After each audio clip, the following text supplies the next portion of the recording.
ముఖ్యమైనటువంటి అంశం.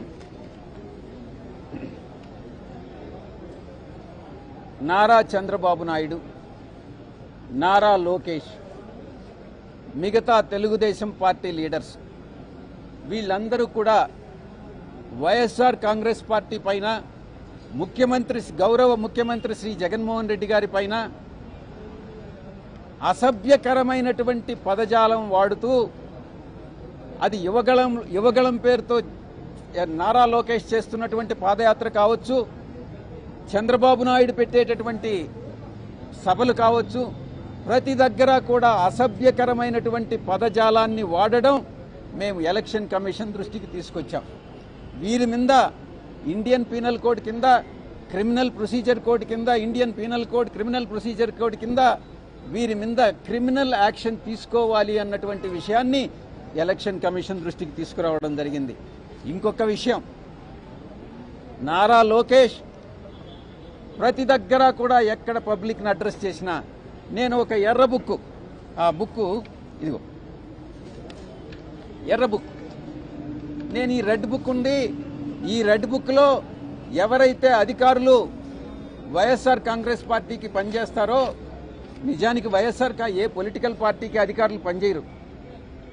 అధికారులు ఎప్పుడు కూడా బ్యాలెన్స్డ్గానే ఉంటారు. ఎవరైతే తెలుగుదేశం పార్టీకి వ్యతిరేకంగా పనిచేస్తారో, ఇవన్నీ ఆరోపణలు, వారందరినీ కూడా నేను ఈ బుక్లో వారి పేర్లు నోట్ చేసుకుంటున్నాను.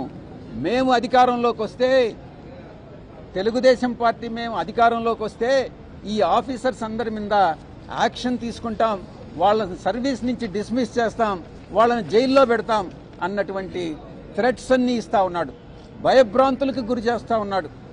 వీరి మీద, నారా లోకేష్ మీద, నారా చంద్రబాబు నాయుడు మీద తగిన చర్యలు తీసుకోవాలి అన్నటువంటి విషయాన్ని ఎలక్షన్ కమిషన్ దృష్టికి తీసుకురావడం జరిగింది. ఇక చాలా చాలా ముఖ్యమైనటువంటి అంశం, లాస్ట్లో ఒక అప్పీల్ చేశాం. ఈ యొక్క లోకేష్ మీద యాక్షన్ తీసుకోవడంతో పాటు ఈ డెరిగేటరీ రిమార్క్స్ ఇవన్నిటినీ కూడా నివారించాల్సిందిగా, ఆఖరిగా చివరిగా ఎలక్షన్ కమిషన్ని మేము ఒకటి నివేదించాం, రిక్వెస్ట్ చేశాం. తెలంగాణలో పార్లమెంట్ ఎలక్షన్స్, ఆంధ్రప్రదేశ్లో పార్లమెంటు కానీ అసెంబ్లీకి కానీ ఎలక్షన్స్ ఒకే ఫేజ్లో ఒకే డేట్లో పెట్టండి. ఎందుకంటే తెలంగాణలో ఉన్నటువంటి, ఆంధ్రాలో ఎన్రోల్ అయినటువంటి తెలుగుదేశం పార్టీ సింపథైజర్స్ ఎవరైతే ఉన్నారో, మేము చేయలేదు ఆ దొంగ పనులు. తెలుగుదేశం పార్టీ చంద్రబాబు నాయుడు గత 14 సంవత్సరాల్లో ఎప్పుడైతే రూల్ చేశాడో, ఆ రూల్ చేసినప్పుడల్లా ఈ యొక్క మోసపూరిత, కుట్రపూరితంగానే అధికారంలోకి వచ్చాడు. అధికారంలోకి వచ్చిన తర్వాత ప్రతి చర్య కూడా అది ఎలా అధికారాన్ని నిలబెట్టుకోవాలి, ఎలా కుట్రపూరితంగా మిగతా వాళ్ళని మోసం చేయాలి, ఓటర్లను మోసం చేయాలన్నటువంటి ఉద్దేశంతోనే పరిపాలన సాగించాడు.